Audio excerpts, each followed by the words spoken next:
And a good Monday, everybody. Daily Ticket with you live here on The Gambler. Sean Brace, John Jansen with you, and a ton to discuss. My goodness, do we have a lot to get to.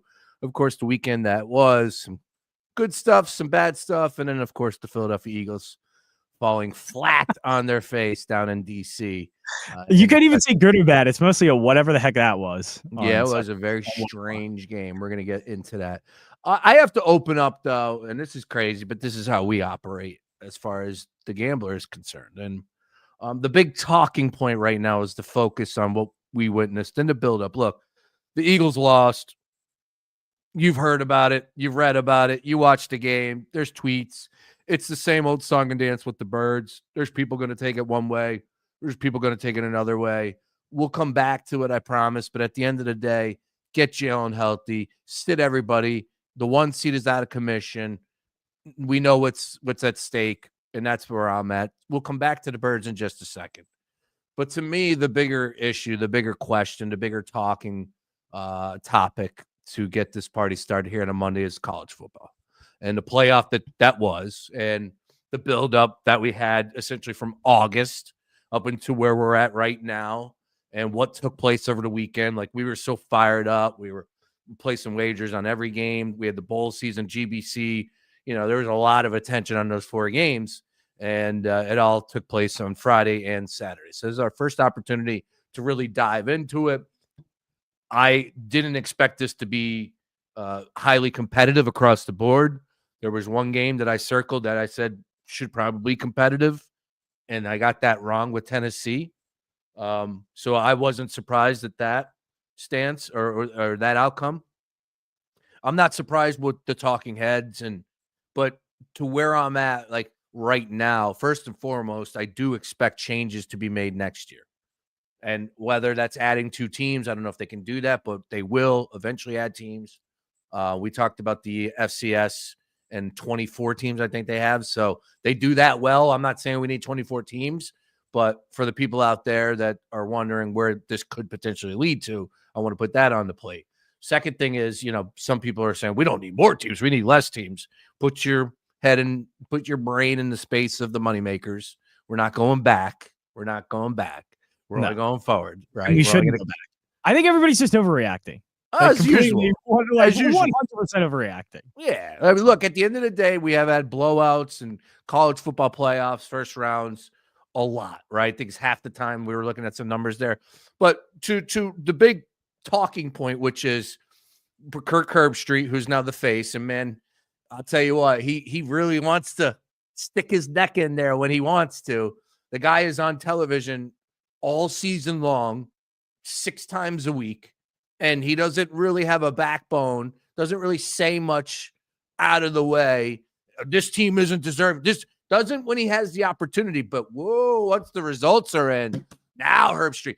Do you know when he was joking, but when everything got revealed, he goes, you know, I don't want to get anyone mad at me. No. Like, I love everybody. And then you have the balls to get on television saying a team didn't deserve. And oh, by the way, Cignetti, the coach of Indiana, was just on your show, and you didn't push back one bit.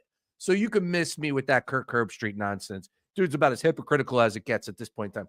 But there are plenty of people that agree with him. So with that being said, and John, long-winded, I'll get it to you. His big talking point is there's a difference between deserving and the best.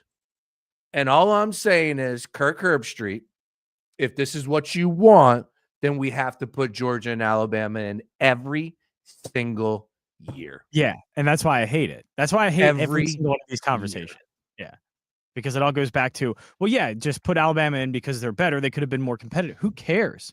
I don't care about that.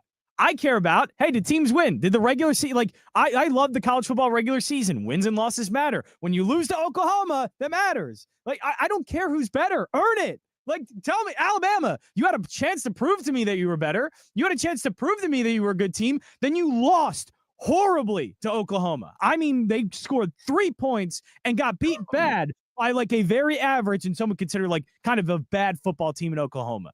And Alabama lost to them. Like, at some point, I get it. Like, we want to see the best teams. We want to see better games. Fair. But if you want to see the best teams, tell them to win. Like if you want to see an Alabama in there, tell them to win a football game. That's it. Like that's all it is. And I'm not even asking them to schedule like a top 25 non-conference team in the non-conference portion of the season, beat them, and that's the teams you got to win. All I'm asking for Alabama to do is to beat Oklahoma. That's it.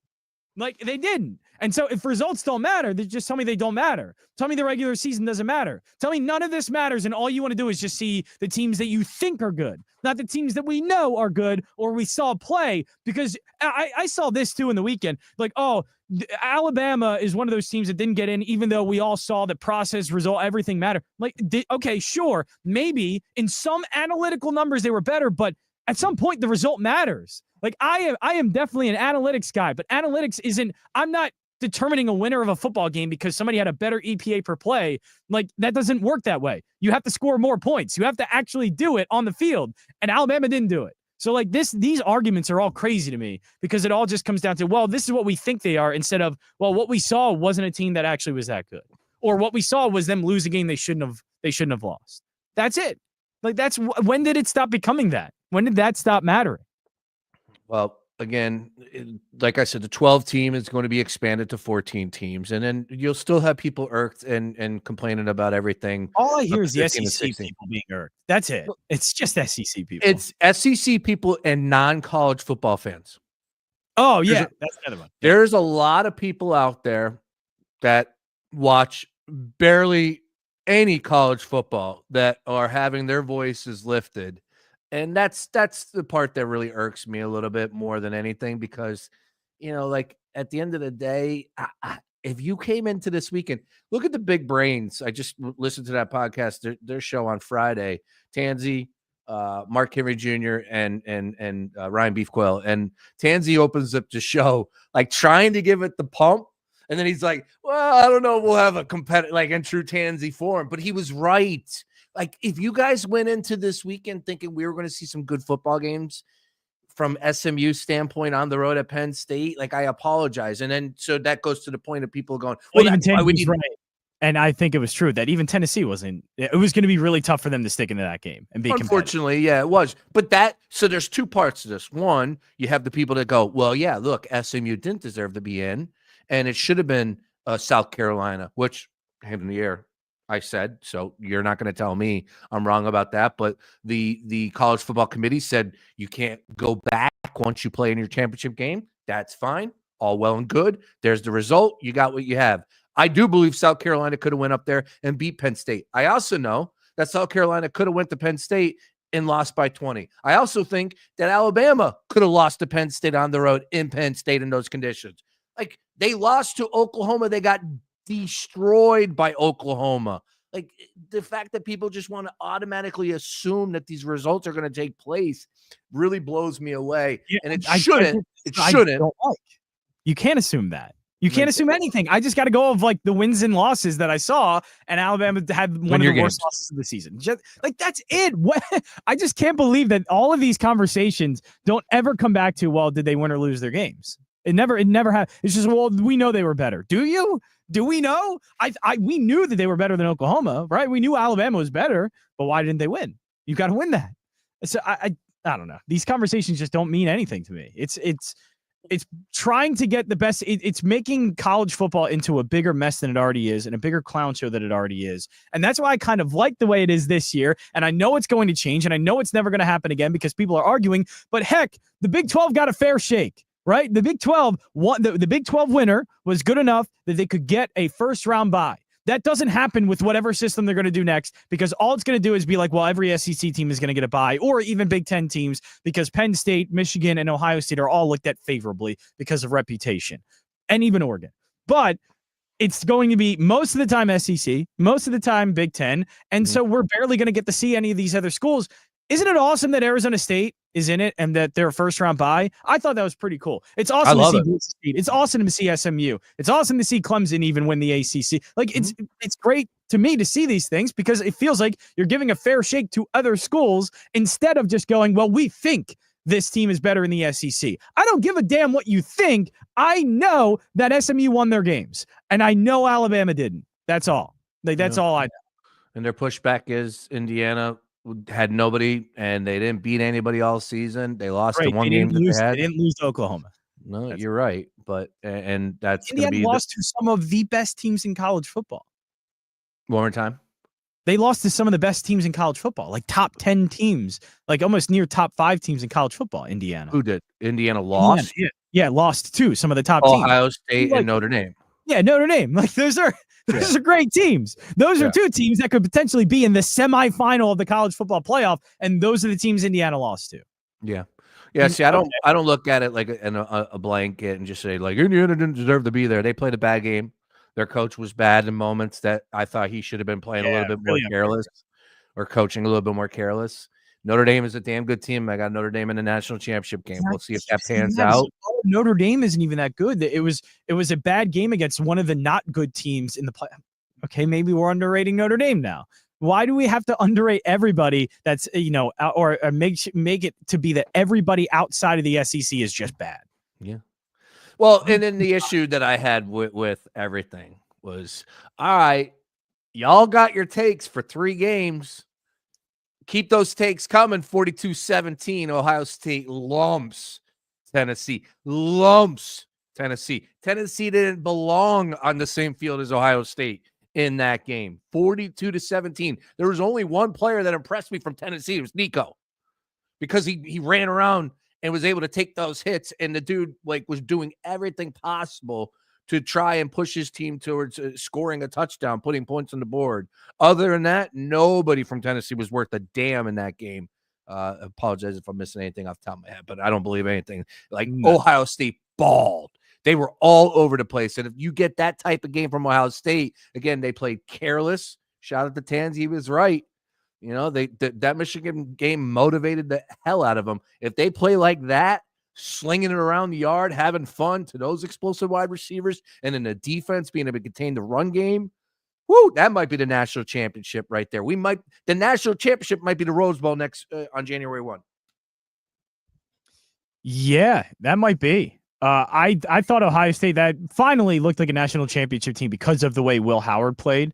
It really was just their offense needed to find any kind of efficiency in the passing game or just any good play in the passing game. And Will Howard was awesome. Like, you have the receivers. Those guys are open. Those guys are making plays. Those are really good receivers. And it's just up to Will Howard to make the right decisions. And a lot of times he's made bad decisions. In the Michigan game, he made one bad decision after another, and it cost them the game. So he comes back in this one. He absolutely lights up Tennessee, which, by the way, SEC is great. Tennessee is one of the best teams in the SEC. Nobody had them. Nobody had a problem with Tennessee being in over Alabama. So if you have a problem with SMU being in over Alabama, if you have a problem with any other team being in over Alabama, you should also probably be pretty upset that Tennessee was in over Alabama. Because the logic being, Alabama can play better than that, right? Alabama could have. So they're better than Tennessee. Right? So they should have been in over Tennessee, but nobody's arguing that because it doesn't matter because Tennessee's an SEC team and we just give them the benefit of the doubt. Oh, that's a good enough team. Still, Tennessee had a better year than Alabama. Tennessee's in over Alabama. It doesn't matter if one team is better than the other. We know that Tennessee had a better year. I don't care if it was in the SEC so we can compare it a little bit better. It doesn't matter. But on the flip side of that is Ohio State looked like one of the best teams in college football, and it's to the point where I would probably take them over Oregon. In that matchup. I don't know what the spread is. I thought I saw them actually open up maybe as a small favorite. But yeah, that team I saw is maybe one of the best teams in college football. Ohio State 2.5. Ohio State 2.5 point favorites, 54.5. That is a 5:00 kick on January 1st, New Year's Day. The night before we get so New Year's Eve, Penn State and Boise State. That's now down to 11. That was a 13.5 point spread. I believe as high as 13, if I'm not mistaken there. 52 is our total. Penn State 11-point favorites there. That's a 7:30. That is in the Peach Bowl, correct? Hate when they don't list them. I believe that's the Peach Bowl. Games, yeah. Well, it's kind of important to where they're playing. So yes, I believe that is the Peach Bowl. Texas and Arizona State's the Fiesta. I'll have to look it up. We're not guessing. 14-point spread. Arizona State catching 14. Good grief. Penn State, Boise State Fiesta. Chick-fil-A Peach Bowl is Arizona State, Texas. The Rose Bowl is Oregon, Ohio State. And the Sugar Bowl is Georgia, Notre Dame. Okay, there it is. Kind of important where they do play. Yeah. Arizona State catching 2 touchdowns. I like Arizona State outright. Ohio State and Oregon 2.5. Oh, do you? I'm not all Was right. that a joke? Was that a joke? Was that? I have them in my bracket. I can get that. They're gonna get boat raced. Yeah, they probably. We'll see. Because if you can stop the run, you're going to beat them. But that's the same thing about Boise as well with Penn State. Stop the run, you're going to smash them. Ohio State 2.5, and then Notre Dame catching a 1.5. That's 8:45 on New Year's Day. 44 is your total in that one. Great games. Can't wait for all of them. People are still going to bitch and complain, and that's why I'm trying to like really say, you know what? There's a lot of non-football, non-college football fans that are having their voices heard. And I'm just trying not to get even caught up in it. But then you get people like Kirk Herbstreit, and then Chris Fowler. Like everyone's saying it. Like again, I don't know, for these people to be in the booth and going, Sean McDonough. Oh, I could tell you it's like, dude. Like, come on, man.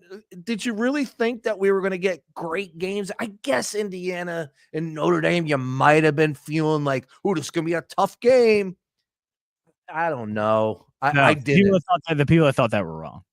That's it.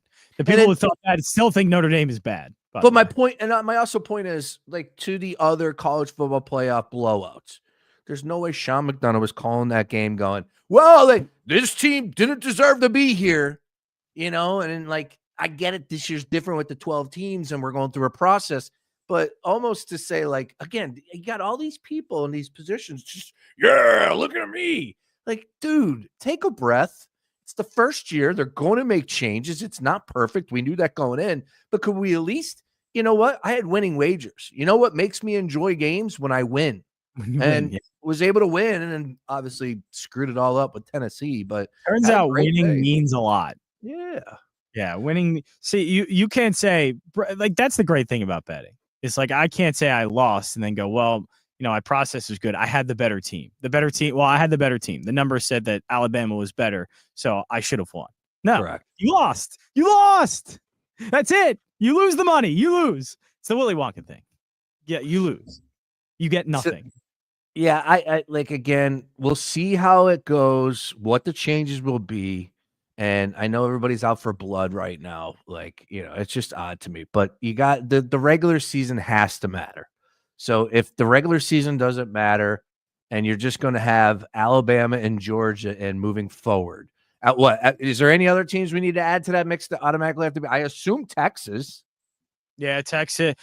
Texas. How about USC? Georgia, Alabama. How about USC? Should we put them in every year too? Well, Ohio State is going to be in every year. If Michigan's close, Michigan will be in every year. All right, so that's 6 teams now that no matter what, they're getting into the college. We're getting to the point where Oregon, if they're close, they get in. Oregon's got to be in, right? Yeah. Let's just make the case for all these teams right now. Like, there's only 3 open spots. Good luck to the how many teams are in college football Division 1, whatever.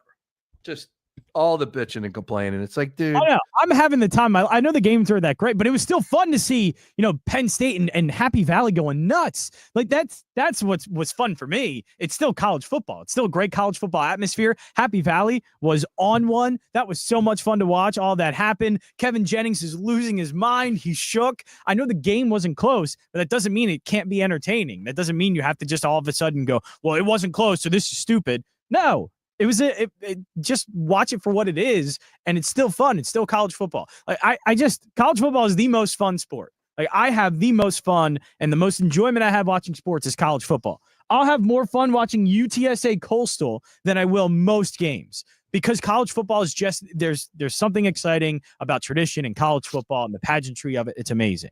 Yeah. And that was still on display Saturday. But all we can do as college football fans is just go, well, this is stupid. This is dumb. Just have fun. College football, again, is the most exciting sport, and the fans that watch it have the least amount of fun watching it.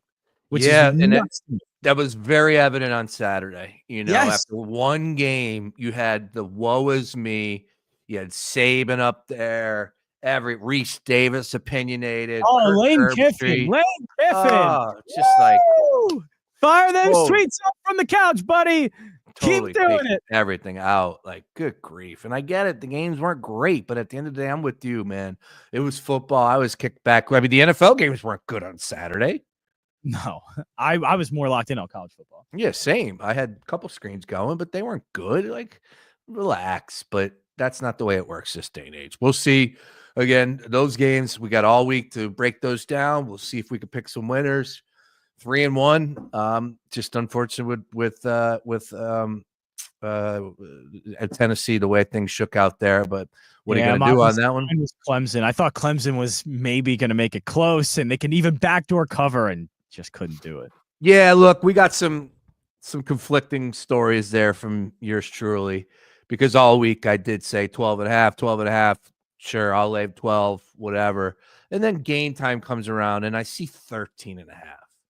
And I said to everybody on the Gambler Gang chat, I go, come on, 14's too much. It's just too many points. And I said, I'm going to take Clemson with the 14. It never got it was 13.5. I said, screw it. Let's just roll with it. And then obviously 14 was the final number. But like, there was just too many points. Come on, man. That's the same thing with Arizona State. Too many. And I think, as we saw with Clemson could hang. I mean, yeah, Texas was the better team by far. And it took a lot of effort for Clemson to get back in that game. But yeah, Clemson did have a level of play that was enough to be able to get them close. It's just, a few things didn't go their way. That big play at the end, that big run at the end, certainly kind of got that away too. But yeah, every game I thought that would be a blowout was Ohio State, Tennessee, Notre Dame, Indiana, Penn State, SMU. Those are all games I thought that was just way too overmatched. All right. Great stuff, though. College football. We keep it moving. Just to let you know, the Gambler Bowl Challenge presented by Colin Good from Compass Real Estate. You need a real estate agent in your life. Make sure you check out Colin over at Compass Real Estate. We'll plug everything on socials. He's my real estate agent. Should be yours. And he is our presenting sponsor for the GBC 2024-25. Currently, right now, Roy Burton on Roy. 11-1. He's on a heater to kick things off here. Nice work by Roy, the only man at the top of the list at 11-1. His only loss. Let's find out Roy's only loss. It came in the first game. Roy is on an 11-game streak. Wow, came the first. Was it the? It was the Jackson State, South Carolina State bowl game, the Cricket Celebration Bowl. Since then, Roy hasn't lost. Good grief. Wow. All right. I wasn't familiar with your game, Roy. I didn't know Roy knew college football like that. Nice. Locked in at 10-2. We got a couple people. Justin Sweetelson, reigning champion from VEASAN. Jared Smith from Fox Sports Radio. Jeff Parles out there in Vegas. Tansy 10-2. Your boy Brace 10-2. Kyle Fisher from CBS Sports 10-2. And then we got a bunch of people 8-4 and then 7-4. And that's where Jansen is hanging right now. 7-4. That is the G. And then I forgot to put my play. Sorry, as usual. All right. There's only one. Let's keep it moving here. And on this Monday, this glorious Monday, let's get on over to the Philadelphia Eagles and what took place yesterday down on the road in D.C. Tough loss. Now, there's two ways of looking at this game, and I don't care which way you do it. I just like everybody take a deep breath again. It's unfortunate the 1 seed was at stake, and they could have clinched the division. Understood. But now, even if they did win yesterday, it was an uphill battle for that 1 seed. I was looking at some of the breakdowns. I didn't really know the technicalities of it, but it was going to be really tough sledding for the Eagles to get the overall 1 seed. Anyways, moving on. And it might open it up now where you just relax these guys and get healthy. And that's the most important thing. Two ways of looking at yesterday's game. They were dominant, simply dominating. And then Jalen Hurts gets hurt. And like the game completely changed. That's one way of looking at it. If you're kind of like me, where that's where I'm at. Like if Jalen Hurts stays in there, they're not losing that game. Does it get tight? Does it get a little close? Maybe, but I think the Eagles still find a way to win that football game. And then there's the other way of looking at it where, okay, S happens. And now you got an opportunity to go win a football game. And you should have won that game. And these are the reasons why you did not win that game. Number one, defense played terrible. Their worst games all season. Offensively, too many drops. Devontae Smith, if he catches that ball, that's a touchdown, right? Yeah, that was a rough one. Is that a touchdown? I think it's a touchdown. If anything, it's a first down. Close. I mean, there was a lot of green grass for sure. And that's why I think he dropped it. I think he dropped it because he was like, I'm getting it. He was trying to get upfield quick. Devontae scores on that. So I think that puts the game away. It's under 2 minutes. Understood. Anything can happen, but you need an onside kick. So again, like I guess in the big picture where I'm at right now, am I frustrated? Absolutely. The first thing that goes to my mind is getting Jalen Hurts back healthy. And there's something to be said because this is definitely something that was brought up a couple weeks ago. Like, yo, you can't be getting our quarterback hit like that. And I know it's easier said than done because when people were saying that to me, I kind of rolled my eyes going, man, this is what Jalen is. But you can't because the greatest ability is availability. And I know Josh Allen is amazing. And Josh Allen runs through people and everything. And it's all well and good until one time Josh Allen's head hits the turf and he's knocked out for 2 weeks. And that's the same thing we're looking at Jalen Hurts right now. So we got to be better. The quarterback cannot take hits. He can't take hits. He can't take hits.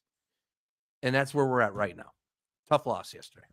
Yeah, it was tough. It was just a weird game overall. I don't think it was too egregious of a play with him. Yeah, maybe, look at ways of being safer. And every quarterback should be looking at that. Whenever there is a hit like this, if it's Josh Allen to Lamar Jackson to Patrick Mahomes, you just go be a little bit safer. It's a hard line. It's a hard line to toe because, yes, Jalen Hurts needs to be safer, but also he still needs to make a play. So that it's very hard to kind of figure out that fine line. And I think Jalen's pretty good at it. Just, yesterday, unfortunately, took a big shot and in harm's way. I can't believe, though, that people watch that game and go like, yeah, Kenny Pickett was good. Kenny Pickett is the reason why they lost that game, in my opinion. In my opinion, he couldn't do anything. Every pass he's throwing is either right at the line of scrimmage or a little bit above it. It is short passes. It's relying so much on A.J. Brown to be good after the catch. The only reason they were able to move the ball was because A.J. Brown was so good after the catch. And other than that, they really didn't have anything. Everything was either defensive pass interference against A.J. or A.J. catches an underthrown deep ball in double coverage and makes a huge play for 45 yards. Or he takes one like the fourth down play, takes it 2 or 3 yards in front of the first down marker, but is able to make a move and get the first down. It was an excellent game by AJ, but it just wasn't good enough from Kenny Pickett. That was an offense that pretty much couldn't move the ball because of their quarterback. And their quarterback had no intention whatsoever of throwing it any more than 3 or 4 yards. And you can't win a football game like that. Now everything's too close to the line of scrimmage. You can't spread yourself out enough. You don't have any verticality, which the Eagles should be really good at because of a player like A.J. Brown.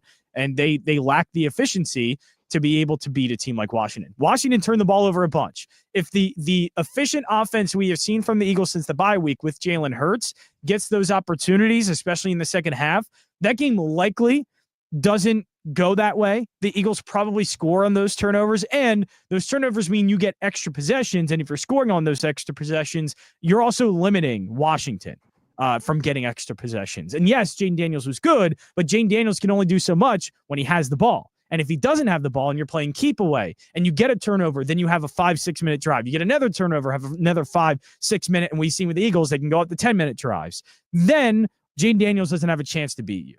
So, yes, the offense still did well. Again, none of it, I think, really credit to Kenny Pickett at all. I thought he was just a non-functional quarterback. But they still were able to move the ball, and they still played, I thought, good enough defense. Not great. They got turnovers, though, which is a really good thing, and I think a great thing against Washington, who can be explosive, and they were really explosive. Jane Daniels was on one, but still, you got turnovers. You just needed to capitalize on it, and Jane Daniels wasn't good enough for that. Or not Kenny Pickett wasn't good enough for that. No. Yeah, look, it was great. Kenny comes in, and all of a sudden he gets that touchdown on the slant, and all I'm saying to myself is like, dude, Kenny, are you the chosen one? Is this really happening? And like to back it up so everybody isn't listening for the first time, I was a fan of Kenny at Pittsburgh. I thought Kenny was going to be a good quarterback with the Steelers. Everything worked into that thought process of him being out with the Steelers, Pittsburgh, all that comfortable. And I was wrong. And we debated it. We had fun with it. I was wrong. Kenny Pickett is not a good quarterback. However, they do love him. Inside that locker room, you've heard it multiple times on player shows. Oh, by the way, we are live tonight. Will Shipley was supposed to be the player. I still believe he is, but he did get evaluated for a concussion. These things change. So we're at the mercy of that, but I believe it's Will Shipley tonight. There is a player show tonight going on Chickies Pizza in Marlton, starting at 6 p.m. But, from where we are with Kenny, I just immediately after that first touchdown, like, all right, now the defense is going to play in and those slants aren't going to be there for AJ Brown and all that. But still, it was a winnable football game, and unfortunately, the Eagles came up short though, forcing all those turnovers. Only got 6 points. Ugh. Good grief. That's the gross part, and that's again why like you would think it would go different. Because when you get those turnovers, you're taking away a possession from Washington. But because I think they were quick drives, they ended both in field goals, that you're now giving Washington more chances because you're not taking the clock out of it.